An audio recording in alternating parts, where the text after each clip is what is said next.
ठीक है, तो अपन आज की जो अपनी क्लास है वो अपन कोडिंग स्टार्ट करने वाले एपेक्स प्रोग्रामिंग लैंग्वेज के बेसिक्स पढ़ेंगे। ठीक है, ट्राई करूँगा बिल्कुल एकदम बेसिक से पढ़ाने का। जिस किसी ने अगर पहले से पढ़ रखा हो तो बहुत कुछ रिपीट हो सकता है। जैसे कुछ लोगों ने जावा वगैरह पढ़ रखी तो उनको थोड़ा फेमिलियर लगेगा, और जिसने नहीं पढ़ा हुआ है तो अगर कुछ भी समझ भी नहीं आया तो मेरे को बताना एक बार। तो एक बार है ना, एपेक्स पढ़ाने से पहले मैं थोड़ा सा है ना कुछ रिवाइज, दो तीन चीज़ें रिवाइज करवाना चाहता हूँ। ज़्यादा ज़रूरी नहीं। आपको इतना तो पता पड़ गया होगा कि ऑब्जेक्ट्स क्या होते हैं, एप्स क्या होती हैं, फील्ड्स क्या होते हैं, रिकॉर्ड्स। ठीक है, अब एक चीज़ है ना, मैं थोड़ा डिफरेंस बताना चाहूँगा। नॉर्मल डेटाबेस में क्या होता है कि जैसे मैंने उस दिन स्ट्रक्चर समझाया था,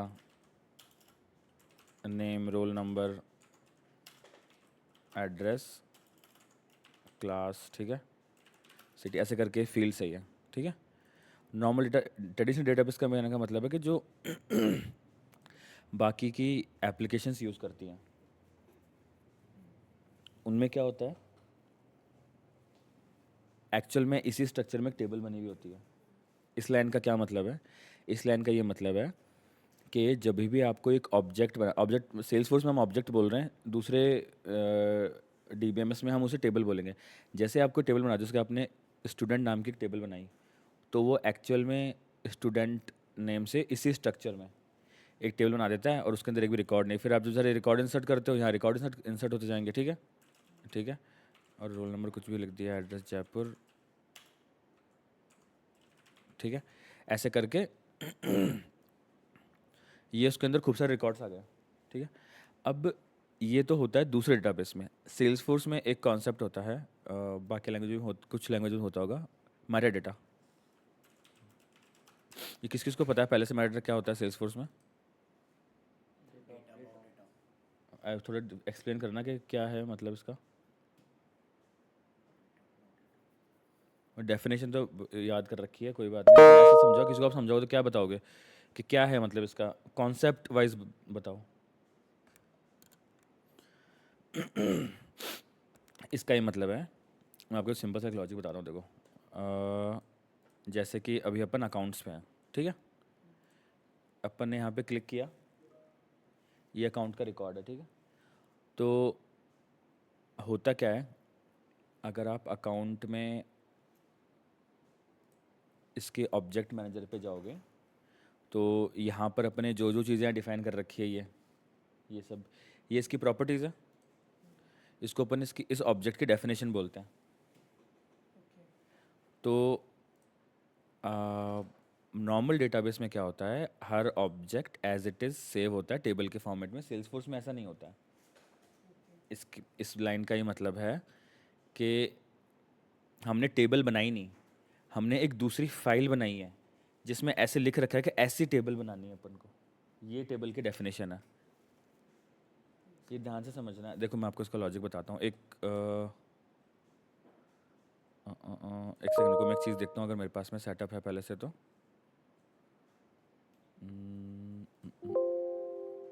ओके,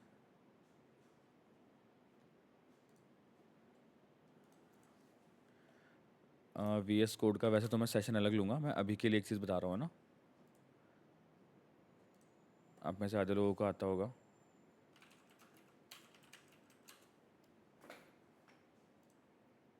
जिनको नहीं आता कोई दिक्कत नहीं है, केवल सिर्फ देखना है।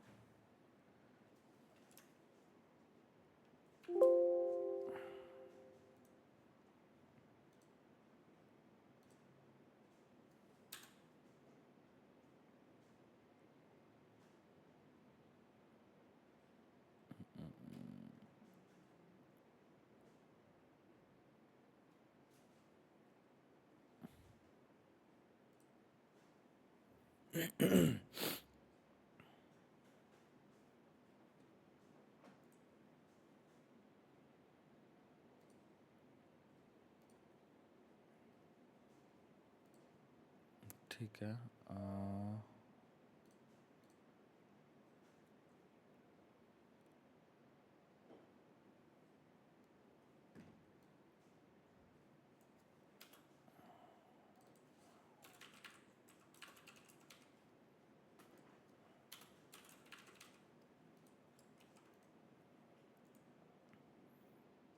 ये अभी मैं कुछ नहीं कर रहा हूँ, केवल अपन ने क्या किया है, विजुअल स्टूडियो कोड में अपन ने एक प्रोजेक्ट बनाया है, हमारी वाली और को कनेक्ट किया है, और अपन अकाउंट ऑब्जेक्ट रिट्रीव कर रहे हैं। ये सब अगर समझ में नहीं आ रहा तो कोई बात नहीं, जाने दो। एक चीज़ दिखाने के लिए मैंने किया ये, इसके अपन अलग से एक सेशन ले लेंगे बाद में, जिसमें पूरा वी एस कोड गिटहब सब कुछ इंक्लूड होगा। ऑब्जेक्ट्स में हम गए, और हाँ अभी देखो, ये जो भी आप स्क्रीन पे देख रहे हो ना, ठीक है, ये मेटा एक्सएमएल फाइल है। देखो इस फाइल का टाइप देखो क्या है, account dot object hyphen meta XML. So इस फाइल को दिखाने का मेरा ये मतलब है कि दूसरे डेटाबेसेस में ऐसी फाइल नहीं होती है। दूसरे डेटाबेस में टेबल टेबल के स्ट्रक्चर में होती है। ये देखो एक अपन ने ये एक फाइल के अंदर आप ये डिफाइन कर रहे हो इस ऑब्जेक्ट के बारे में हर चीज़। ये फाइल स्टोर होती है सर्वर पे, ठीक है। तो जब भी आप है ना, मान लो आपने, कहाँ गया, मान लो आपने अकाउंट पे क्लिक किया, अकाउंट टैब्स पे क्लिक किया, और अगर आप इस रिकॉर्ड पे क्लिक कर रहे हो, इस रिकॉर्ड पे क्लिक करने के बाद में है ना, अपना जो कंपाइलर है वो सर्वर पे जाकर के अकाउंट के डेफिनेशन की फाइल चेक करता है, उस फाइल के हिसाब से आपको इस यूज़र इंटरफेस पे ये डिटेल दिखाता है। वहाँ पर कोई टेबल नहीं बनी हुई है। ये डिफरेंस है। ये आपको बहुत लोग इंटरव्यू में पूछेंगे भी, या हो सकता है एक्सप्लेन करें। तो मेटा डेटा का कॉन्सेप्ट समझना बहुत ज़्यादा इंपॉर्टेंट है, क्योंकि आप आपके पूरे एज अ डेवलपर आप इतना ज़्यादा इंटरेक्ट करोगे इस चीज़ से। हर चीज़ आपको डिप्लॉयमेंट करनी है, मेटा फाइल के थ्रू करनी है। देखो यहाँ पर आपने चेंजेस कर दिए, और मेटा फाइल के साथ में इंटरेक्शन करना, प्ले करना इतना ज़्यादा इंपॉर्टेंट है कि आप है ना बहुत सारी चीज़ शॉर्टकट कर सकते हो। फॉर एग्ज़ाम्पल ये अभी अकाउंट की ऑब्जेक्ट फाइल है ये, मैं इसको कॉपी करके नाम चेंज करके डिप्लॉय कर दूँ एक क्लिक में, एक दूसरा ऑब्जेक्ट बन जाएगा वहाँ पे। अदरवाइज़ आप वैसे बनाओगे यूआई से तो आपको कितना सारा क्लिक करना पड़ेगा, नाम डालना पड़ेगा, सब कुछ करना। आप यहीं से कर दो ना। तो ये अब बहुत सारी शॉर्टकट चीज़ें, मैंने केवल एक एग्जांपल दिया है, फ्यूचर में अपन पढ़ेंगे तब वो। देखो अब जैसे कि आपको एग्जांपल बताता हूँ, देखो इस इस ऑब्जेक्ट के कॉम्पैक्ट लेआउट की मेटा फाइल ये रही, कि अकाउंट ऑब्जेक्ट का कॉम्पैक्ट लेआउट है। अब इस मेटा फाइल में ना रटना नहीं है कुछ भी अपन को, कुछ मतलब कोई भी आपसे ये नहीं बोलेगा कि आप मेटा फाइल बनाओ किसी की। समझना ज़रूरी है कि ये एक अकाउंट ऑब्जेक्ट कॉम्पैक्ट लेआउट है। इस कॉम्पैक्ट लेआउट का लेबल ये है, फील्ड्स के अंदर वेबसाइट वाला फील्ड इंक्लूडेड है, एनुअल रेवेन्यू इंक्लूडेड है, नेम इंक्लूडेड है, और full name compact layout Manu करके इसका नाम है। तो ये फाइल हम ऑटोमेटिकली जनरेट होके बन रही है या हम ऑटोमेटिक जनरेट, सब कुछ ऑटोमेटिक ऑटोमेटिक है जनरेट, ना, ये हाँ। जो भी कोडिंग में कर रहे हैं वो इस फाइल फॉर्मेट में सेव हो रहा है। हाँ क्योंकि अपन ने अकाउंट ऑब्जेक्ट, मैंने आपको ये तो बता रहा हूँ कि अपन ने तो यूज़र इंटरफेस पे, देखो अब एक और छोटा सा एग्जांपल बताता हूँ मैं आपको, है ना। अपन तो लाइव करके देखते हैं, ठीक है। अभी आप ऑब्जेक्ट मैनेजर में जा करके देखते हैं हम। अच्छा उसी में तो थे, ऑब्जेक्ट मैनेजर में अपन, और मैंने एक नया ऑब्जेक्ट बना रहा हूँ, ठीक है।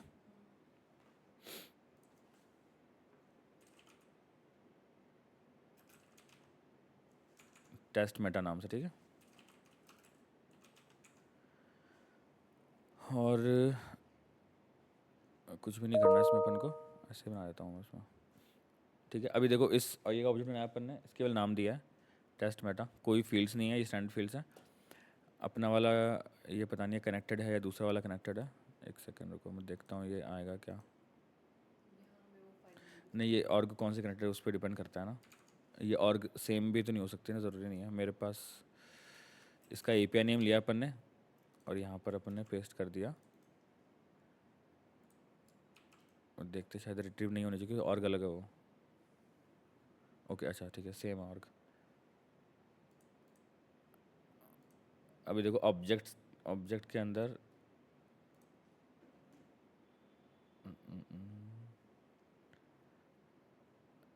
हाँ देखो ये अभी एरर आ रहा है, क्या आ रहा है कि ये जो ऑब्जेक्ट है ये नहीं मिला अपन को, क्योंकि वो ऑर्ग दूसरी है, ये वाला दूसरी, ठीक है।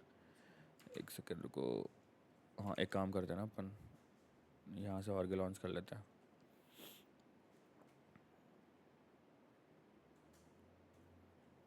जो भी आपकी और कनेक्टेड होती है ना वी एस कोड में, वो इस बटन से क्लिक करोगे तो वो ओपन हो जाती है क्रोम में, जो भी ब्राउज़र आप यूज़ कर रहे हो। अब अपने ये वाली और ओपन है जो जो कि कनेक्टेड है वी एस कोड से। यहाँ पर बनाता हूँ वापस से एक ऑब्जेक्ट,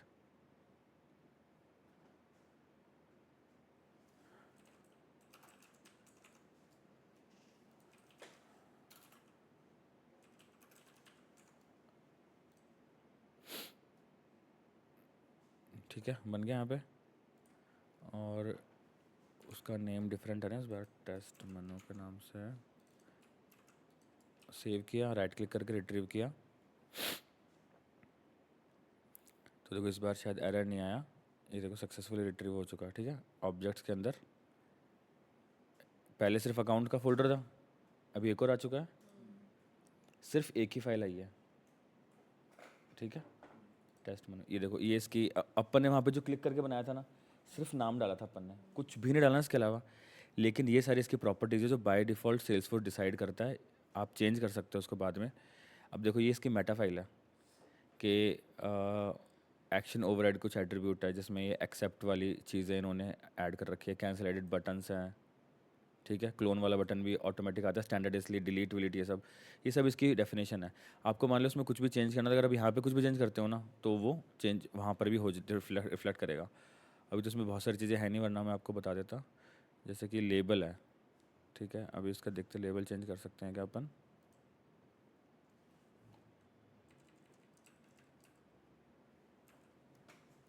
एक बार सेव करके डिप्लॉय करते हैं, होता है क्या। हो गया, इसका लेबल देखो क्या टेस्ट मनु है।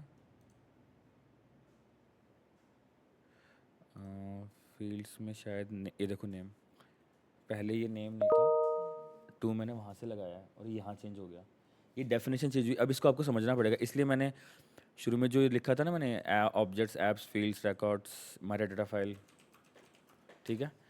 ये समझ रही है। अभी अपन ने कोई रिकॉर्ड क्रिएट नहीं किया है ना, हमने कोई रिकॉर्ड डिलीट कुछ भी नहीं किया है, अपन ने सिर्फ ऑब्जेक्ट की डेफिनेशन चेंज किया है, प्रॉपर्टीज़ कि कोई भी टेबल कैसे बिहेव करेगी उसकी प्रॉपर्टीज़, ठीक है। तो अब ये सब हम एपेक्स के थ्रू भी कर सकते हैं। एपेक्स आप सबको पता है कि प्रोग्रामिंग लैंग्वेज है सेल्सफोर्स की, जावा के ऊपर बनी हुई है।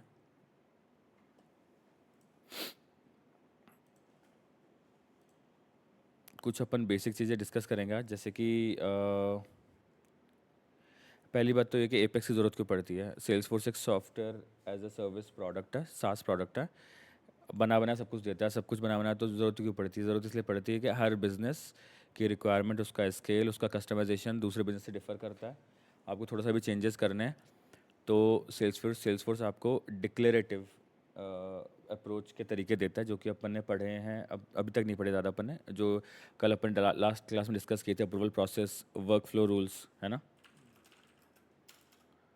Work flow, approval process, process builder, flows, ये तो बहुत बड़े बड़े टूल हो गए। इसके अलावा ना बहुत सारी चीज़ें हैं, जैसे कि खूब सारी फंक्शनैलिटीज़ हैं। देखिए तो रोल्स, वैलिडेशन रूल है, फॉर्मूला फील्ड, ठीक है। वेब टू केस की जो फंक्शनैलिटी है, ईमेल टू केस की जो है, वेब टू लीड है, ओके। और इसके अलावा जो ईमेल टेम्पलेट्स हैं, बिना कोड के आप चेंज कर सकते हो, ठीक है। रोल्स, प्रोफाइल, ये सारी चीज़ें फीचर्स हैं, बट ये एक तरीका है कि आपको बिना कोडिंग करे आपको आपकी काम हो जाए आपका, ठीक है। लेकिन उसके बाद भी अगर आपका काम नहीं होता है, ठीक है, तो सेल्सफोर्स आपको एक और चीज़ देता है। ये तो ये जो भी अपन यूज़ कर रहे हैं ना, सामने आप जो देख रहे हो, ये चीज़ जो आप चेंजेस वगैरह कर रहे हैं, ये तो है सॉफ्टवेयर एज अ प्रोडक्ट। और सेल्सफोर्स का खुद का एक प्लेटफॉर्म है, force.com प्लेटफॉर्म, जिसके ऊपर सब कुछ होस्टेड होता है, ठीक है। उसे अपन बोलते हैं प्लेटफॉर्म एज अ सर्विस, ठीक है। उसके लिए जो भी कंपनी सेल्सफोर्स यूज़ कर रही है उसके लिए उनको अलग से पे करना पड़ता है, अगर आपको चेंजेस करने हैं तो। वो उनके डिफरेंट कॉन्फ़िगरेशन के हिसाब से लाइसेंसिंग की प्राइसिंग होती है, ठीक है। यहाँ से आपको सेटअप से अगर आपको कोड करना है, बहुत सारे तरीके हैं वैसे तो, सबसे बेसिक तरीका बताएंगे अपन। और है ना, शुरू में कोई बहुत ज़्यादा एडवांस सीखने की कोशिश मत करना, बेसिक कॉन्सेप्ट आपको पता होने चाहिए, वही आपको आगे हेल्प करेंगे, ठीक है। तो सेटअप में जा कर के डेवलपर कंसोल का ऑप्शन है, ये आप ओपन करोगे तो यहाँ पर आपका कोडिंग वाला स्क्रीन ओपन हो जाएगा। इसको डेवलपर कंसोल बोलते हैं। यहाँ पे बहुत सारी चीज़ें हैं, वो मैं आपको ट्राई करता हूँ एक्सप्लेन करने का, ठीक है। सबसे पहले तो एक चीज़ समझनी पड़ेगी। हाँ, देखो सबसे पहले तो आप ये चीज़ समझो कि सेल्सफोर्स में और बाकी प्रोग्रामिंग लैंग्वेज में रात दिन का अंतर है। उसका क्या रीज़न है कि सेल एपेक्स एक जनरल प्रोग्रामिंग लैंग्वेज नहीं है, मतलब एपेक्स यूज़ करके आप आईफोन के ऐप नहीं बना सकते, गेम नहीं बना सकते, आप विंडोज़ की एप्लीकेशन नहीं बना सकते, आप मैक की एप्लीकेशन नहीं बना सकते, आप ऐसे एक्सेल वैक्सेल कुछ भी नहीं बना सकते आप एपेक्स यूज़ करके सिर्फ फोर्स डॉट कॉम प्लेटफॉर्म की एप्लीकेशन बना सकते हो जो सेल्स फोर्स पे ही चलेंगी। मतलब कि Apex can only be used to create apps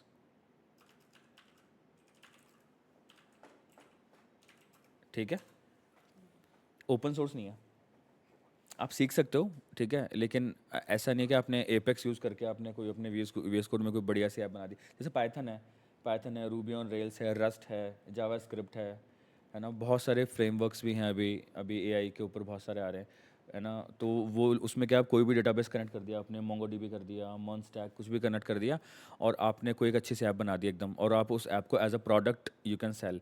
sales force में ऐसा नहीं है, सेल्स फोर्स एप्पल की तरह है कि भाई हमारा प्लेटफॉर्म है, तो जैसा हम बोलेंगे वैसा ही करना पड़ेगा। आप अगर कुछ बना रहे हो, आप अगर उसको सेल कर रहे हो, यू विल हैव टू पे अ सम कमीशन। जैसे आपने सुना होगा कि एंड्रॉयड और आईफोन के ऐप्स में बहुत डिफरेंस होता है। एंड्रॉयड में आप किसी प्राइस से बेच सकते हो, गूगल को ज़्यादा कमीशन चार्ज नहीं करता है, बट लेकिन अगर आपको iOS की कोई ऐप बनानी है, शायद आई थिंक 20 या 25-30% कमीशन फिक्स होता है, चाहे से वो आपका कितने में ही बेच रहे हो आप। अगर आप कोई ऐप 100 रुपये की बेच रहे हो तो 20 रुपये 25 रुपये एप्पल के फिक्स है, उसके बाद अपना खुद का प्रॉफिट होता है। सेम सेल्स फोर्स का है। जैसे जैसे है ना, ऐप स्टोर होता है गूगल पे ठीक है, ऐसे ही अब ये जो ऐप्स देख रहे हो ना, अभी आप जो देख रहे हो मेरी स्क्रीन पे, ये जो ऐप्स देख रहे हो व्यू ऑल, ये सारी ऐप्स आपके इस ऑर्ग में इंस्टॉल्ड है। ऑर्ग मतलब डेवलपमेंटेशन इंस्टॉल्ड है ठीक है, जैसे अपने फ़ोन में होती है व्हाट्सएप, पबजी वबजी सब ठीक है। हाँ, ये इनबिल्ट है और भी इंस्टॉल, ये इंस्टॉल्ड है ठीक है। अगर आपको और इंस्टॉल करनी है एप्लीकेशन, ये सारे आइटम्स और एप्लीकेशन इंस्टॉल करनी है, तो आप इस बटन पे क्लिक करोगे, और ऐप एक्सचेंज नाम का प्लेटफॉर्म है। जैसे एंड्रॉयड का प्ले स्टोर होता है, आईफोन का ऐप स्टोर होता है, क्रोम का वेब स्टोर होता है, ऐसे ही सेल्स फोर्स का ऐप एक्सचेंज होता है। ऐप एक्सचेंज क्या है? ऐप एक्सचेंज ना एक पूरा मार्केट प्लेस है जहाँ पर बहुत सारी कंपनीज, सेल्स फोर्स सब अलग अलग तरह की ऐप्स बनाते हैं आपकी नीड्स पूरी करने के लिए। फॉर एग्जांपल जैसे कि मैं वर्क फ्लो एक टूल है ना, मान लो सेल्स फोर्स से भी तेज़ दिमाग लगा के मैंने एक ऐसी चीज़ बना दी जो एक अपन एज ऐप इंस्टॉल कर सकते हैं, वो आप सेल करो आराम से दूसरी कंपनीज को, वो आपको पैसे देंगे ठीक है। तो उसका ये पूरा एक है, फ्री ऐप्स भी हैं ठीक है, और पेड ऐप्स भी हैं। अब ये ऐप एक्सचेंज बताने का मेरा लॉजिक ये है, एपेक्स के थ्रू आप अपनी ऑर्ग में भी चेंज कर सकते हो, सेटिंग्स में आप है ना ट्रिगर्स लिख सकते हो, आप बहुत सारा लॉजिक कस्टमाइज़ कर सकते हो, जो अब मैंने आपको लास्ट टाइम बताया था अप्रूवल प्रोसेस। अब आपने अप्रूवल प्रोसेस देखा होगा कि बहुत सारी स्टेप्स आ रही हैं, स्टेप 1 स्टेप 2 स्टेप 3 थे राइट, सब कुछ था। फिर भी मेरा लॉजिक और कॉम्प्लेक्स है। मान लो अप्रूवल प्रोसेस की लिमिट 5 लेवल तक जाने की है, स्टेप्स मुझे 100 स्टेप्स ही हैं, तो मैं क्या करूँगा, उसके लिए मैं कोड करूँगा। तो आपको हमेशा से एक चीज़ समझनी पड़ेगी कि जब भी अपना आउट ऑफ बॉक्स फीचर से काम नहीं चलता है, आउट ऑफ बॉक्स मतलब जो आपको सेल्सफोर्स बना बनाया दे रहा है, उस टूल से, ऑटोमेशन टूल से भी काम नहीं चल रहा है, when you have to customize in more detailed way, तब आपको एपेक्स की ज़रूरत पड़ती है। एपेक्स एक प्रोग्रामिंग लैंग्वेज है जो कि जावा की लाइब्रेरीज यूज़ करके बनाई गई, तो जिन लोगों को जावा के बेसिक्स पता है उनको एपेक्स बहुत ईजी लगेगी, और थोड़ी सी डिफरेंट है जावा से।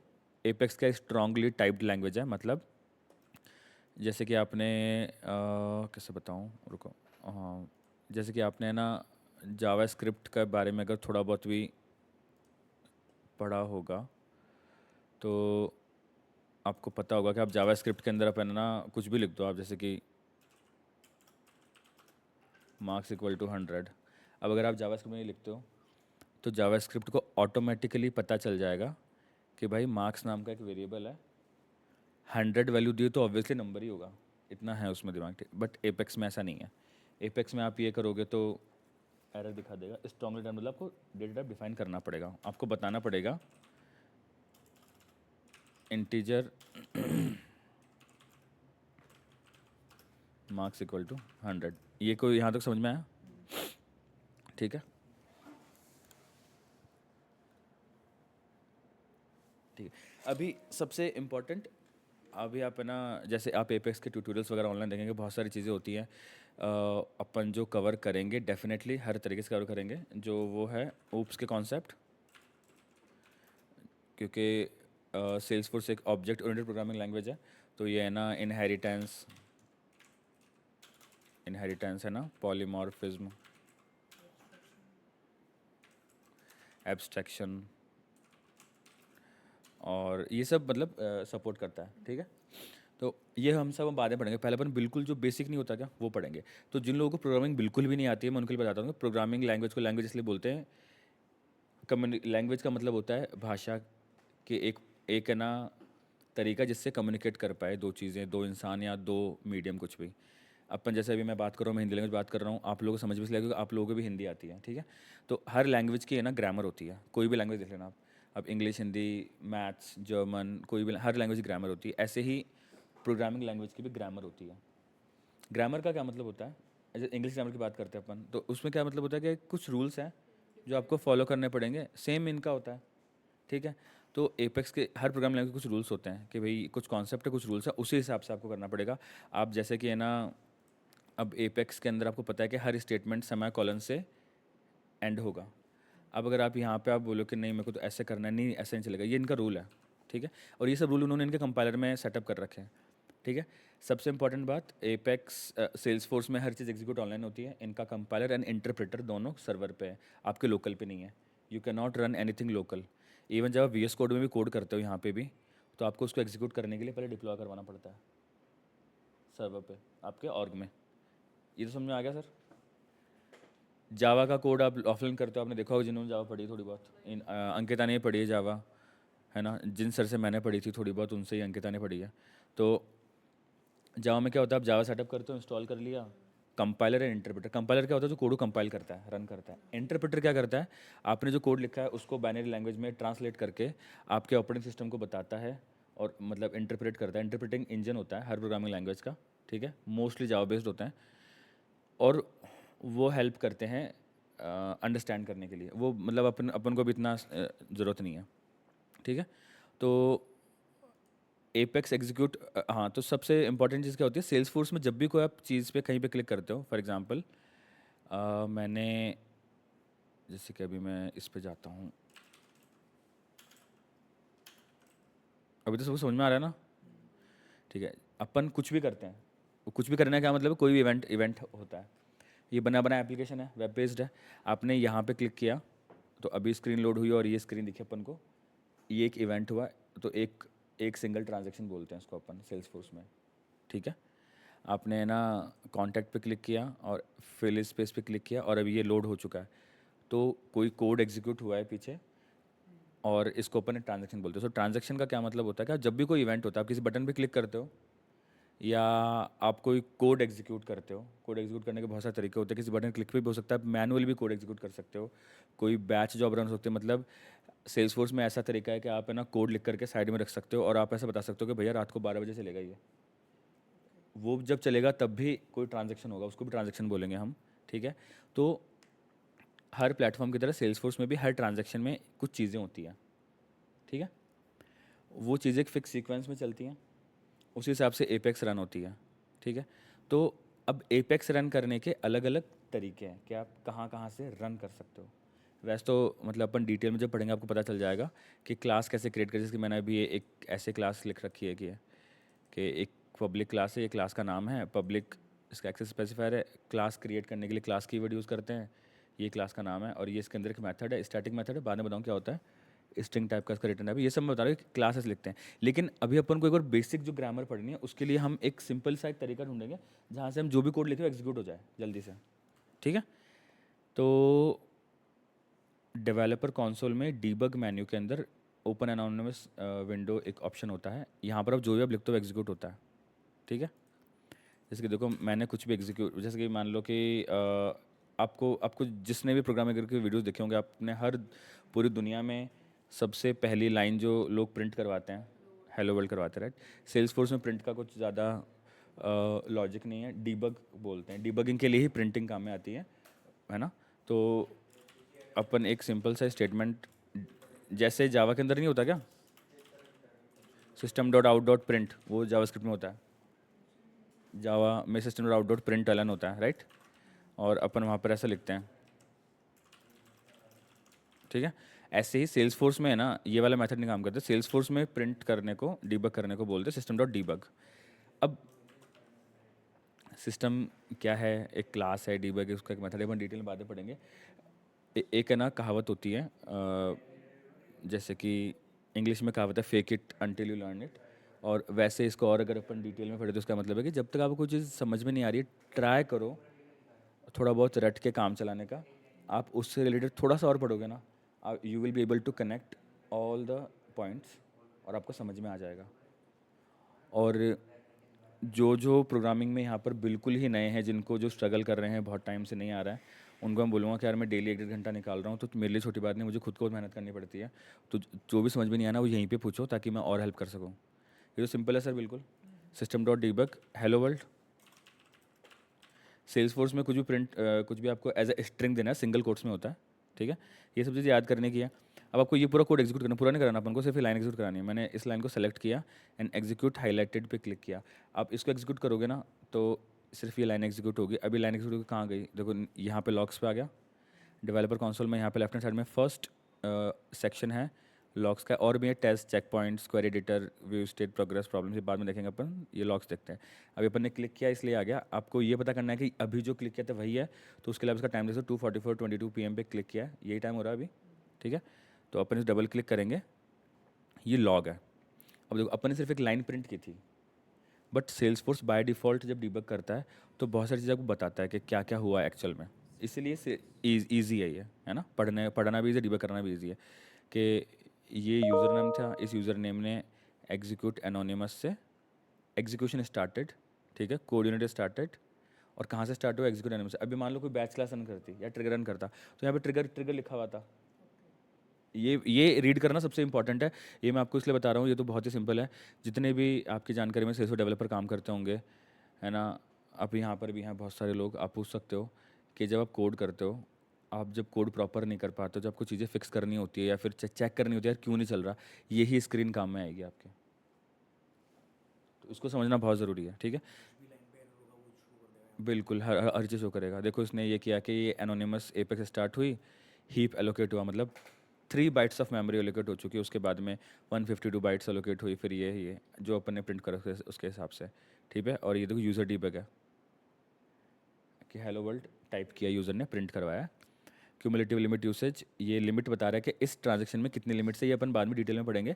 सेल्स फोर्स क्योंकि मैंने आपको बताया कि कंपाइलर एंड इंटरप्रेटर दोनों सर्वर पे है, सब कुछ क्लाउड पे चलता है, इसलिए हर चीज़ की लिमिट है। आप ऐसे नहीं कि आपने कुछ भी कोड लिख दिया मनचाहा तरीके से, आपको बेस्ट तरीके से लिखना पड़ेगा। बेस्ट तरीके का मतलब ये है कि कम रिसोर्सेज ऑक्यूपाई करें, और अपन बाद में डिटेल में पढ़ेंगे, बहुत ही आगे की ये चीज़ें हैं। तो ये सारी लिमिट सारी हैं, और यहाँ पर फिनिश हो चुका। आपका सिर्फ डीबग देखना है आपको, तो यहाँ पे एक चेक बॉक्स है डीबग ओनली, इसको आप क्लिक करोगे तो आपका डीबग आ जाएगा। आपको ये फिर से चेक करना है कि मेरा, आपको अगर कुछ और करना है तो मान लो आप, सॉरी, आपने इसको है ना कॉपी किया और आपने इसको इतनी बार आपने इसको प्रिंट कर दिया, भाई 5 बार हुआ ये। अब इसको मैंने मान लो एग्जीक्यूट किया तो इतनी बार प्रिंट होगा, सिंपल है बिल्कुल। ये देखो नीचे दूसरा आ गया, ये अनरेड है, इस पर डबल क्लिक किया अपन ने, वही सेम डीबग लॉग है पहले की तरह, और डीबग पे क्लिक किया तो देखो 5 बार प्रिंट है, 6 बार, 5 बार, ठीक है। तो ये सिंपल सिंपल प्रोग्राम समझ में आ गया।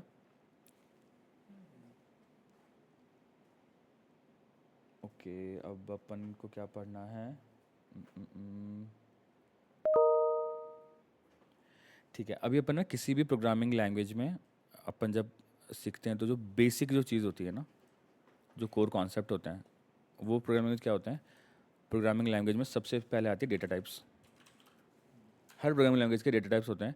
जैसे मैंने आपको बताया था पहले वाले ट्यूटोरियल्स में कि जब आपको एक स्टूडेंट ऑब्जेक्ट की इन्फॉर्मेशन सेव करनी है तो आप स्टूडेंट ऑब्जेक्ट बनाओगे, it's a type of data. आपको क्लास की करनी है तो क्लास बनाते हो आप। ऐसे जब आप और माइक्रो लेवल पे आओगे आप, तो जब आप एपेक्स में आप है ना प्रोग्राम्स वगैरह बनाते हो, तो आपका यूज़र से आप किस टाइप का इनपुट ले रहे हो, प्रोग्राम में जो भी आप इनपुट आउटपुट दे रहे हो, वो डेटा किस टाइप का दे रहे हो, उसके लिए आपको डेटा टाइप्स की हेल्प लगती है, ठीक है। तो सेल्स फोर्स में एपेक्स में भी डेटा टाइप्स होते हैं, अपन डिटेल में डिस्कस करेंगे डेटा टाइप्स क्या होते हैं। उसके बाद में अपन डेटा ये कंट्रोल स्टेटमेंट्स देखेंगे इसके बाद में, ठीक है। तो अभी अपन डेटा टाइप्स पे आते हैं। सबसे पहले है ना, एक सेकंड रुको।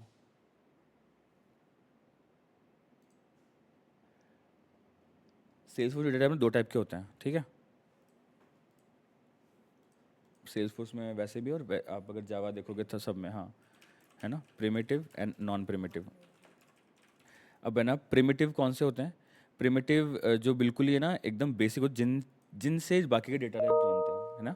है ना, जैसे कि इंटीजर आ गया, ठीक है, बूलियन, स्ट्रिंग, और डेट, और डेसिमल, और सेल्सफोर्स का बता रहा हूँ मैं, ये ना, डबल आईडी, आईडी भी होता है इसमें एक, लॉन्ग,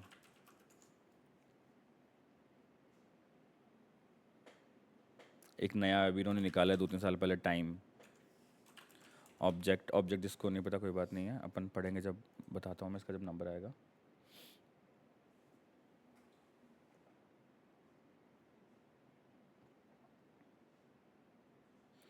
तो अपन है ना एक किसी प्रोग्रामिंग लैंग्वेज में सबसे बेसिक प्रोग्राम आप जब बनाते हो ना, वो ये बनाते हो कि आपने कुछ एक प्रिंट करके दिखा दिया, ठीक है, जैसे अपन ने बनाया था सिंपल एक प्रिंट करके दिखा दिया। अब अपन का उससे भी अगर अपन और थोड़ा सा जाते हैं, आपने बहुत जगह सुना होगा कि सम करने का प्रोग्राम बनाना अपन को, ठीक है। अब इतना तो आपको बेसिक सा दिमाग लगाना पड़ेगा। आप दो नंबर्स को सम कर रहे हो, तो जिन दो नंबर्स का आप सम कर रहे हो उन दोनों की वैल्यूज़ होल्ड करने के लिए हमको दो वेरिएबल चाहिए। वेरिएबल क्या होता है, किस किस को नहीं पता ये बताओ। हम्म? मालूम है अंकिता, वेरिएबल क्या होता है?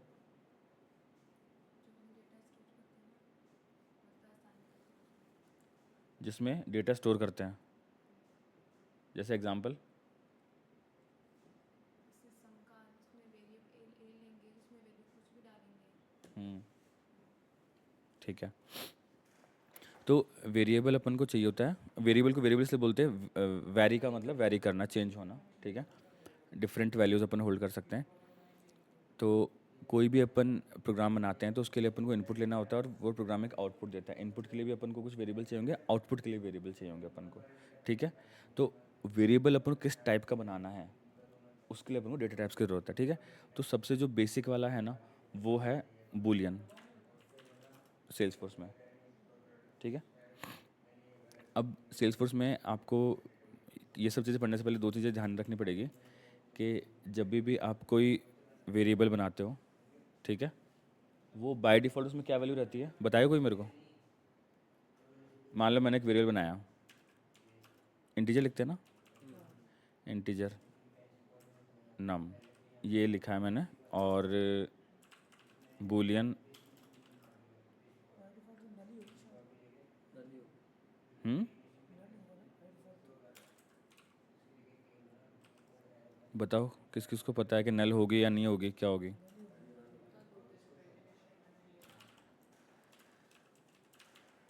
इसको प्रिंट करवा के देखते हैं, नम को, किसी भी चीज़ को प्रिंट करवाना है, अपन ने एक स्ट्रिंग प्रिंट करवाई थी हार्ड कोडेड, तो अपन उसे सिंगल कोट्स में लिखते हैं। लेकिन अगर आपने कोई डायनेमिक वैल्यू प्रिंट करवानी है, तो अपन जिस वेरिएबल को प्रिंट करवाना है, वेरिएबल किसी भी चीज़ का नाम हो सकता है, कोई इंटीजर हो सकता है, डबल हो सकता है, बूलियन हो सकता है, किसी क्लास, सॉरी, किसी लिस्ट का नाम हो सकता है, ये सब क्या होते हैं बातें पढ़ेंगे। मैप का नाम हो सकता है, एरे का नाम हो सकता है, सेट का नाम हो सकता है, ठीक है, कोई भी कलेक्शन नाम हो सकता है। तो वेरिएबल समथिंग जो कि एक कोई वैल्यू होल्ड करता है, ठीक है। तो नम लिखा अपन यहाँ पे प्रिंट करवाया, और अपन इज एम्प्टी को भी प्रिंट करवाते हैं यहाँ पे, प्रिंट करवाने के बाद इसका नाम कर दिया, ठीक है। अब इनको एग्जीक्यूट, एग्जीक्यूट पे क्लिक करेंगे तो सेलेक्टेड वाला नहीं करके अपन पूरा एग्जीक्यूट करवा रहे हैं अभी। तो इस पे क्लिक करेंगे और ओपन लॉग पे क्लिक कर लेंगे, तुरंत लॉग लॉग ओपन हो जाएगा अपना। एग्जीक्यूट पे क्लिक किया और अपना लॉग ओपन हो गया, ठीक है। अभी अपन डीबग ओनली पे क्लिक करते हैं, सिर्फ दो डीबग लगाए अपन, दोनों की वैल्यू नल है। तो एपेक्स में जब तक आप कोई वैल्यू खुद से नहीं बताते हो, तो अब इस चीज़ का ये मतलब है कि जब भी आप कोड कर रहे होंगे फ्यूचर में, आपको किसी वेरिएबल को यूज़ करना है, तो आपको दिमाग में रखना होगा कि भाई अगर अगर मैंने इसकी कोई वैल्यू नहीं दी है तो नल जाएगा। या आपकी कोई ऐसी कैलकुलेशन है जहाँ पर वैल्यू असाइन नहीं हो रही है किसी को, तो नल जाएगा, और नल जब जाएगा तो प्रोग्राम फट जाता है। इसीलिए आपको हमेशा ही जब भी आप नल चेक लगाना पड़ता है, आप हमेशा प्रोग्राम के अंदर मेक श्योर करोगे कि भाई नल चेक लगा। अब देखो इसका एक नॉर्मल सा एग्जांपल बताता हूँ मैं। जैसे कि एक बार अपन इसको है ना इंटीजर num1 ले लिया मैंने, ठीक है, इंटीजर num2, ठीक है, num2 equal to 10, integer sum equal to num1 plus num2, ठीक है। अब num2 में तो मैंने सॉरी क्या लिख दिया मैंने, हाँ, num2 में तो मैंने 10 असाइन कर दिया, 1 में तो नल ही होगा ना अभी। तो अभी अगर मैं इस प्रोग्राम को रन करूँगा, एक बार डीबग नहीं करते हैं, सिर्फ रन करके देखते हैं। देखो ये एरर आ गया, attempt to dereference an null object. ये बहुत कॉमन है आपसे ना, आप एज ए बिगिनर जब इंटरव्यू के लिए जाओगे तो आपसे ना यही पूछेंगे, नल पॉइंटर एक्सेप्शन क्या होता है, SQL ना क्या SQL 101 एरर क्या होता है, ठीक है, जो भी जितने टाइप के एरर तो आपको पता होने चाहिए। सो इसलिए आपको नल चेक लगाना ज़रूरी है। अब देखो इसमें मैंने ना क्या बोलते हैं, एक अगर मैं चलो वो तो एडवांस कोड हो जाएगा, अपन ने वैल्यू साइन नहीं की इसलिए नल चला गया। अब अगर मैं यहाँ पर वैल्यू साइन कर देता हूँ तो देखना प्रोग्राम चल जाएगा, ये चल गया प्रोग्राम वो, और क्योंकि अपन ने डीबग नहीं करवाया कुछ भी, तो यहाँ पर कुछ आएगा ही नहीं, कुछ भी नहीं आएगा प्रिंट। यहाँ इतना समझ में आया ना, किसी को डीबग नहीं करा इसलिए नहीं आया, ये तो बेसिक चल रहा है बिल्कुल। अगर मैं यहाँ पे इसको प्रिंट करवा दूँगा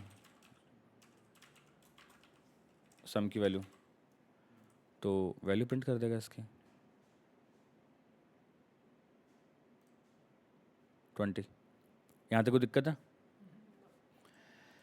तो सबसे पहला जो डेटा टाइप है वो है इंटीजर। अब इंटीजर हम कब यूज़ करते हैं, जब हमको कोई नंबर की वैल्यू स्टोर करनी होती है। देखो अगर, और हाँ सबसे बड़ी बात मैं आपको एक टिप बता देता हूँ, अगर आपको कुछ भी पढ़ना है सेल्सफोर्स में, गो टू ट्रेल हेड, कोई भी टॉपिक मान लो मैंने पढ़ाया मेरे समझ में नहीं आया, अब यहाँ पे आपने एकदम ऐसे हाँ भर दी झूठी झूठी, और घर जाके बोल रहे हो यार क्या पढ़ा रहा है।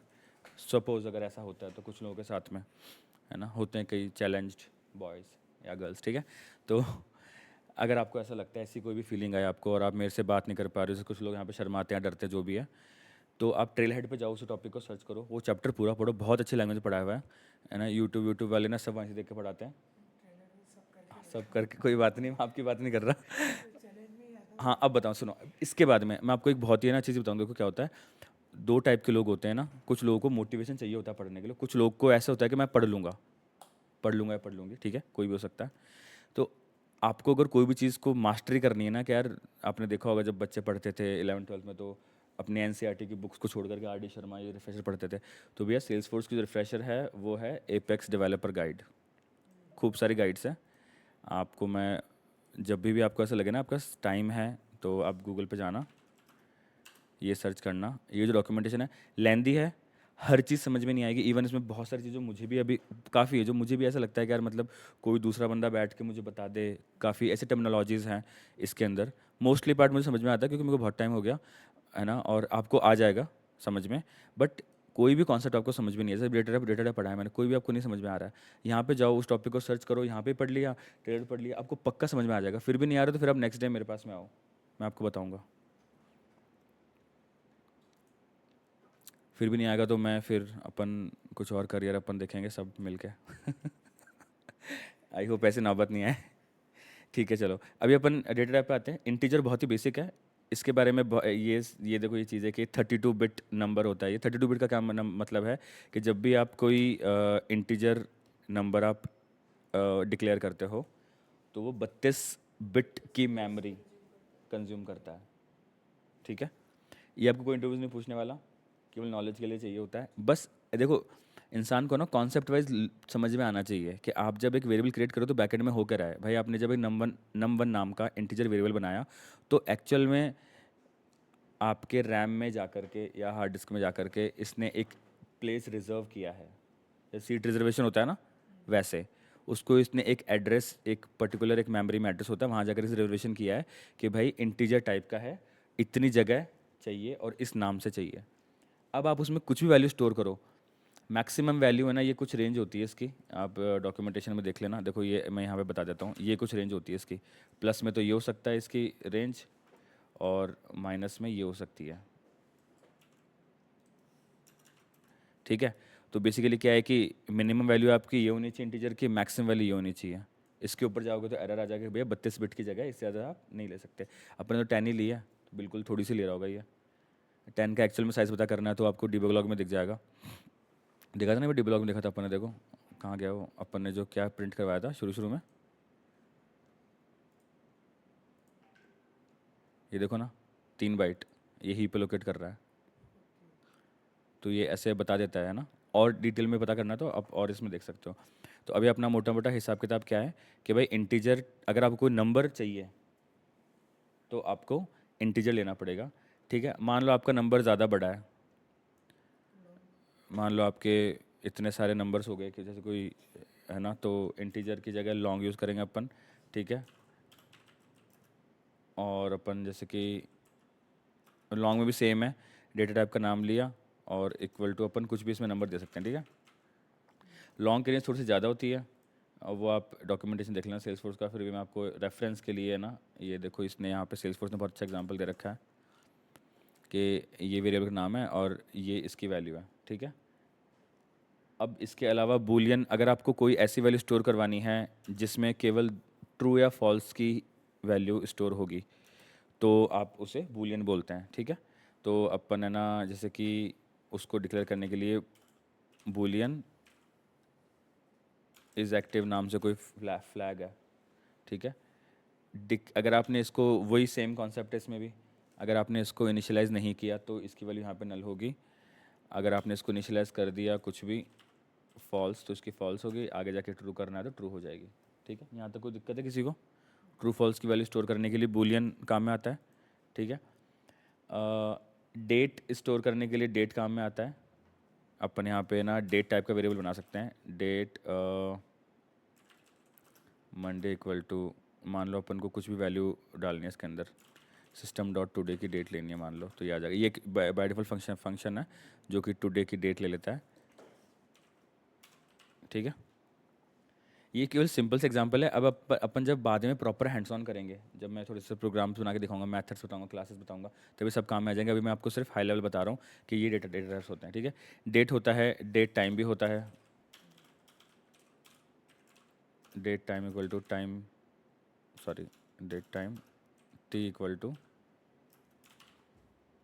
सिस्टम डॉट नाउ का भी फंक्शन होता है एक, जो कि अभी का डेट टाइम बता देगा। अब अभी का मतलब क्या है?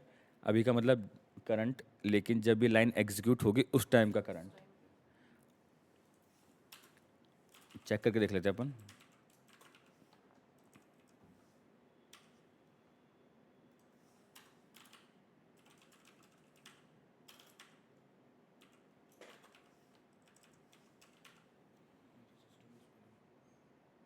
सिस्टम की स्पेलिंग 12th नंबर, कहाँ पे है? अच्छा, 12th इसमें ओके।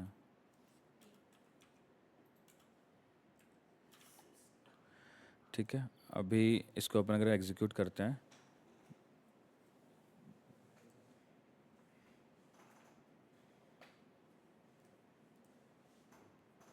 देखो डेट वाले ने सिर्फ डेट प्रिंट किया, टाइम की जगह 00 प्रिंट कर दिया।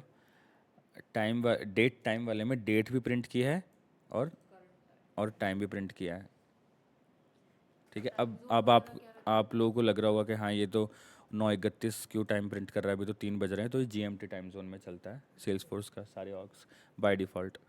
फिर आपको लोकल सेटिंग्स वगैरह चेंज, हाँ चेंज कर सकते हैं आप, हाँ। बट हाँ, नहीं आप भी कर सकते हैं अपन चेंज, बाय डिफ़ॉल्ट जीएमटी में चलता है ना, ग्रीनविच मीन टाइम में।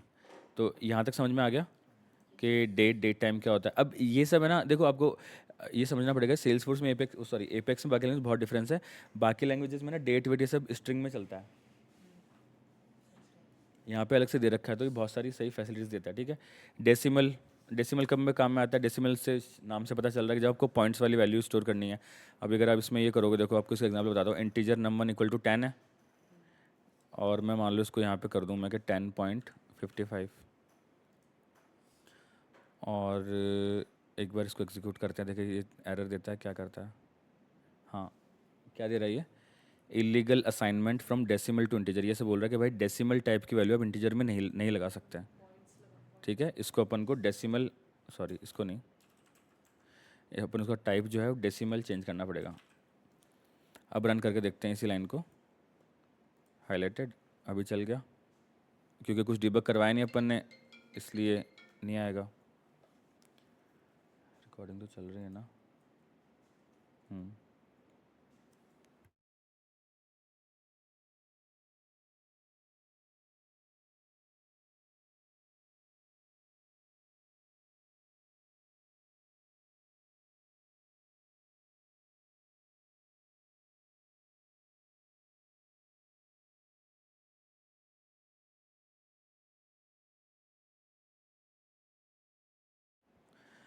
ठीक है, तो यहाँ तक समझ में आ गया, बहुत ही बेसिक वाला चल रहा है अभी। ठीक है,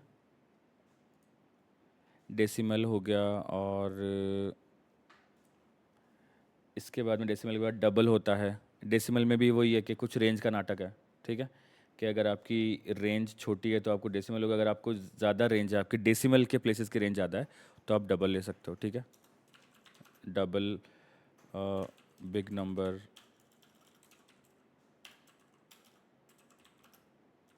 कुछ भी ले सकते हो आप, जैसे कि 2 पॉइंट कुछ भी रिप्लेस कर। ठीक है, अभी डेसिमल की कितनी रेंज होती है ये देखो, उन्होंने रेंज दे रखी है। मिनिमम वैल्यू होती है 2 raise to the power minus 2 raise to the power 63 negative में, और प्लस में मतलब 2 की 63 पावर तक आप सपोर्ट करता है ये। ठीक है, आईडी टाइप का होता है। अब आईडी है ना, वैसे कोई समझना ज़्यादा ज़रूरी नहीं है, बट आप समझ लोगे 15 या 16, 15 डिजिट का वैल्यू ये स्टोर करता है। 18 कैरेक्टर डिजिट बेसिकली सेल्सफोर्स में जो रिकॉर्ड आईडी होती है ना, उसके लिए यूज़ में आता है। जैसे आप अपन जाएंगे किसी भी रिकॉर्ड पे जाते हैं, अपन देखो इस रिकॉर्ड पे ये जो है, आपको अगर इस वैल्यू को कोड में कहीं पे यूज़ करना है, कहीं असाइन करना है या चेंज करवाना है, तो आपको आईडी टाइप का वेरिएबल में असाइन करनी पड़ेगी, ये स्ट्रिंग में नहीं जाएगा ये। ठीक है, असाइनमेंट के टाइम पे ये स्ट्रिंग की तरह असाइन हो रहा है सिंगल कोट्स में दिखने में, बट क्योंकि ये आईडी टाइप का है तो सेल्सफोर्स ऑटोमेटिकली चेक कर लेता है कि 18 डिजिट की आईडी होगी। ठीक है, इंटीजर हो गया, लॉन्ग हो गया, ऑब्जेक्ट रुको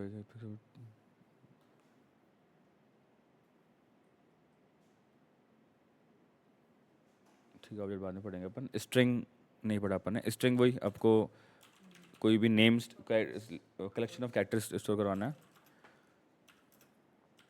सिंगल कोट्स में आएगा हमेशा, डबल कोट्स में नहीं आएगा।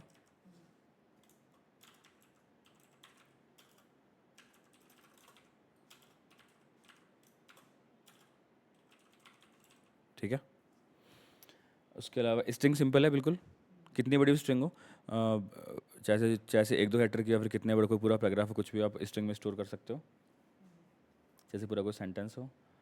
और टाइम भी होता है इसके अंदर, जैसे कि एक डेट टाइम था, सिर्फ टाइम भी होता है, वो भी अपन देख लेते हैं। टाइम T2 इक्वल टू, अब देखो क्या होता है, जो भी वेरिएबल्स होते हैं ना, आपको एक बहुत अच्छी मैं चीज़ बताता हूँ कि कोई भी वेरिएबल जो डेटा टाइप होता है, सॉरी डेटा टाइप होता है ना, उन सब की एक कहीं ना कहीं डेफिनेशन लिख रखी है उन्होंने पीछे, उससे उनसे सपोर्टेड मेथड्स क्लासेस, वो अगर आपको देखने, जैसे मैंने आपको बताया था कि अगर आपको जाना हो, तो यहाँ पे भी ओपन कर लेते हैं अपन एक बार डेटा टाइप्स में। देखो अब जैसे कि है ना, डेट टाइम की बात कर रहे थे अपन, अभी पहले डेट की बात कर रहे थे कि डेट एक वेरिएबल डेटा टाइप होता है, डेट टाइप का वेरिएबल यूज़ करते हैं। अब डेट टाइप का वेरिएबल यूज़ करोगे तो अब उसमें क्या क्या आपको मेथड्स मिलेंगे बाय डिफॉल्ट, तो इन्होंने दे रखा है डेट के मेथड्स ये रहे। ठीक है, देखो अब देखो इसमें ना क्या होता है कि आपको हर चीज़ रटनी नहीं है, आपको कोई इनके एग्जैक्ट नेम्स या ये सब नहीं पूछना, बट मोस्ट कॉमनली चीज़ें आपको पता होनी चाहिए। आपको ये पता होनी चाहिए कि where you have to look right. आप कहीं पर अटक जाओ तो आपको कहाँ देखना है। डेट क्लास, ये रही डेट एक क्लास है, इसीलिए उसका डेटा टाइप है। ठीक है, तो कौन कौन से मेथड सपोर्ट करता है, add days, add months.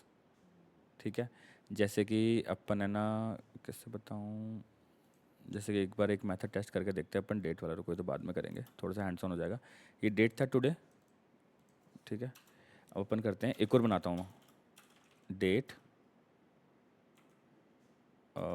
T day 2 equal to T day, ऊपर वाला जो डेट है डॉट ऐड डेज 3, सॉरी, ये लाइन समझ में आएगी किसी को?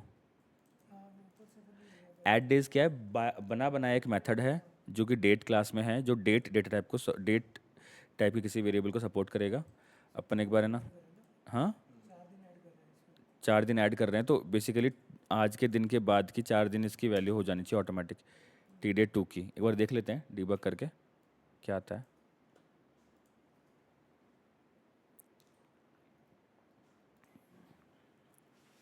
देखो 23 तारीख है, और क्योंकि डेट इसलिए टाइम नहीं आ रहा, ये समझ में आया। तो अब देखो एक एक मेथड में समझाने में ठीक है, अब बस आपको देखो हर मेथड का बहुत ही अच्छे से एग्जांपल दे रखा है। At the specified number of additional days to a date. अब कोई इंसान अगर इतना महान है कि अगर उसको इस लाइन का मतलब भी समझ में नहीं आए तो, और अब गूगल पे देखो, आप गूगल पे ना स्टैक ओवरफ्लो पे विद एग्जांपल आपको बंदे दिख जाएंगे एकदम एक्सप्लेन करके। Add months, add years, day return the day of the month component of a date. मतलब ऐसा होता है कि जैसे अब जैसे अब सबसे बड़ा था दिमाग लोग कहाँ सोचते हैं इनकी ज़रूरत कहाँ पड़ेगी। आपको आप सोचो कि आपको कहीं किसी मेथड से किसी वेरिएबल से आपको एक डेट की वैल्यू मिल रही है, बट आपको कहीं पे शो करना है, सिर्फ डे शो करना है, प्रिंट करवाना है। हो सकता है ना ऐसा कि कहीं पे आपको केवल डे भेजना है, किसी इंटीग्रेशन में आपको केवल डे भेजना है सिर्फ। तो उस डेट वेरिएबल में से भी ये जो भी यहाँ पे आया था ना, ये आपकी वैल्यू आ रही है। देखो वैल्यू ये आ रही है आपके पास में, क्या आ रही है? 2404-09-23 स्पेस 00:00:00, ये वैल्यू आ रही है। बट मुझे ये 23 भेजनी है। अब एक वेरिएबल की बात हो तो मैं भेज दूँ, ये डायनेमिक है डेट। तो एक ऐसा मेथड है जो इस पूरे में से केवल ये 23 निकाल के दे देगा अपन को, वो ये रहा मेथड डे। ऐसे अब ये सब ये फिर से वही बात है, रटने की जरूरत नहीं है, थोड़ा बहुत देख लो। ईयर, इंटरव्यू में पूछ लेते कि हाँ क्या यूज़ करेंगे, बहुत सारी ऐसे मतलब क्वेरीज अपन जब पढ़ेंगे उसमें भी काम में आएगा। ठीक है, सेम तरीके से डेट टाइम के मेथड्स हैं, ये रहे। डेट टाइम वाला ये मेथड सपोर्ट करता है। ऐड आवर्स देखो, फॉर्मेट, थोड़े से ज़्यादा मेथड्स है इसमें। ठीक है, ये मैं एक एक नहीं पढ़ाने वाला। और डेसिमल, डेसिमल में तो ऐसा कुछ नहीं है, लॉन्ग अपन ने पढ़ लिया। ऑब्जेक्ट क्या है बेसिकली है ना, सेल्स फोर्स में हर चीज़ ऑब्जेक्ट ही होती है। आपको जैसे अपन अकाउंट ऑब्जेक्ट की बात करते हैं, तो जब आपको आपके पास में ऑब्जेक्ट का पता नहीं होता तो उसे अपन एस ऑब्जेक्ट टाइप बोलते हैं। देखो यहाँ पे क्या बोल रहे हैं, any data type that is supported in Apex. Apex support primitive data type such as integer, user defined custom classes, ये सब जो होती है ना, वो अपन एस ऑब्जेक्ट में आते हैं। देखो इसमें हर चीज़ ऑब्जेक्ट है, उसका मैं एक चीज़ आपको एग्जांपल बताता हूँ। एपेक्स में हर चीज़ ऑब्जेक्ट है। देखो इसका मैं क्या एग्जांपल बताता हूँ आपको, कि अभी अपन ने इंटीजर जब लिखा था, यहाँ पर जब अपन लिख रहे हैं इंटीजर मार्क्स, ठीक है, इक्वल टू 300, ये भी सही है। और इसको अपन इस तरीके से लिख सकते हैं, एक और तरीके से लिख सकते हैं,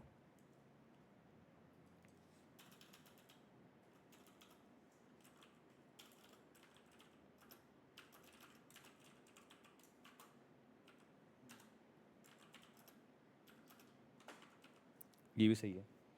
अब देखो इस लाइन का क्या मतलब है, आप जब भी न्यू ऑपरेटर यूज़ करते हो ना, ये न्यू ऑपरेटर वहाँ यूज़ होता है कि आप किसी क्लास का ऑब्जेक्ट बना रहे हो। इसका ये मतलब है कि ये इंटीजर नाम से एक क्लास है। आपको चेक करना हो, मान लो कि मैं मेरे यूट्यूब में कुछ ऐसे ही बोल रहा हूँ, मैं सच है कि झूठे, एक बार चेक करते हैं अपन।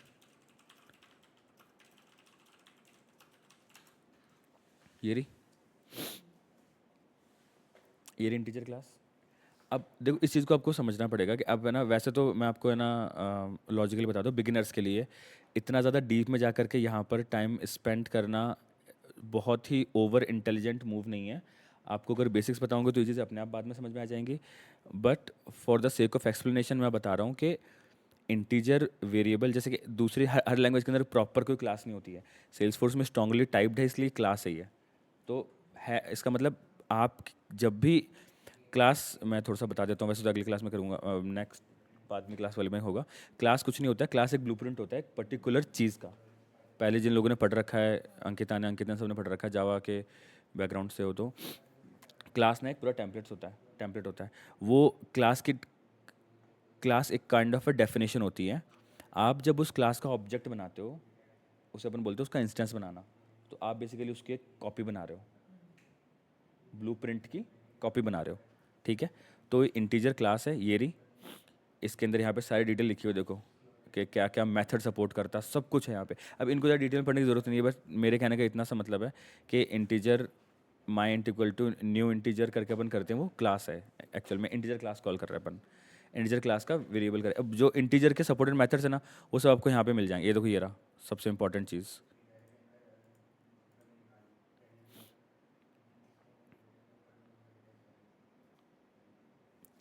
देखो अब है ना, ये कुछ मेथड्स है जो सपोर्ट करते हैं इंटीजर में। अपन ने इंटीजर लिया, एक वेरिएबल बनाया, और एक स्ट्रिंग वाले में से अपन वैल्यू निकाल रहे हैं। आपने स्ट्रिंग के अंदर नंबर पास कर रखा है। अब एपेक्स को नहीं पता कि स्ट्रिंग है ये, क्योंकि सिंगल कोट्स में है। बट अगर आप integer dot value of use करोगे, तो अगर ये इस स्ट्रिंग के अंदर एक नंबर है, तो उस नंबर को ये 123 को असाइन कर देगा। यहाँ पे आपको खूब सारे एग्जांपल मिलेंगे, सारे देखने की ज़रूरत नहीं है, आपको एक बार हाई लेवल डेटास पता होने चाहिए, ठीक है। तो प्रिमिटिव अपन ने ऑब्जेक्ट पढ़ लिया, इंटीजर पढ़ लिया, स्ट्रिंग पढ़ लिया, ठीक है। तो अभी अपन आज सिर्फ डेटा टाइप्स कवर करेंगे। अभी आपको है ना घर से क्या करके लाना, वो मैं आपको बता देता हूँ एक बार। मेरे ट्रेलर का स्क्रीन कहाँ गया? देखो, अगर आप ट्रेल हेड पे जाओगे तो डेवलपर बिगनर वाला पूरा होना चाहिए आपका 2-3 दिन के अंदर मैक्सिमम। ये सब क्योंकि आधा पूरा हुआ होगा आपका पहले से, ठीक है। आपके तो सर हो रखे हैं, तो फिर भी आप बाकियों को थोड़ी हेल्प कर दें। हाँ, अब जैसे कि यहाँ पर है ना, देखो डेटा टाइप्स इसने कैसे एक्सप्लेन कर रखे हैं। बस अब ये यूनिट्स है ना, 4-5 यूनिट्स है, बहुत ही है इजी यूनिट्स है, ये कर लेना, ठीक है। और उसके अलावा है ना, सिर्फ आपको डेटा टाइप्स के बारे में पढ़ना है, और कुछ आएगा नहीं पढ़ना। क्लास क्या होती है, मेथड्स क्या होते हैं, और डेटा टाइप्स के अंदर अपन जो ये कल अपन पढ़ेंगे, क्या बोलते हैं, लिस्ट, सेट्स, मैप्स, ठीक है, एरेज, एपेक्स। आज की क्लास थोड़ी शॉर्ट रख रहा हूँ मैं, ठीक है। कुछ भी क्वेश्चन हो पूछ लेना। अभी आज बहुत ही बेसिक पढ़ाया है, ताकि थोड़ा सा ओवरलोड नहीं हो, आपको टाइम मिल जाए। बट अभी तक जितना पढ़ा दिया ना, उसके पैरेलल में ट्रेल हेड आपका फिनिश चाहिए मेरे को, वरना आप ये सारी मेहनत ना पानी में जाएगी। हैंड्स ऑन नहीं करोगे ना। अभी जैसे कि मैंने आपको बताया कि ये मेथड्स आप देख लेना, अब आपने देख लिया, लेकिन जब आपको कोई इंटरव्यू क्वेश्चन पूछेगा और आपको याद ही नहीं आ रहा उस टाइम पे कि ऐसा कोई मेथड होता भी है कि नहीं होता, या यूज़ कर भी सकते नहीं, आप खुद का कोई लॉजिक बना रहे हो कि सर डे यूज़ करने के लिए मैं ऐसा एक फॉर लूप चला दूंगा, उसके अंदर से मैं उस डिजिट का नंबर निकाल दूंगा, ऐसे करके, तो कोई लॉजिक नहीं है ना। आपको पता होना चाहिए क्या चीज़ अपन को बनी बनाई मिल रही है, किस चीज़ के लिए अपन को हाथ पैर मारना है, ठीक है।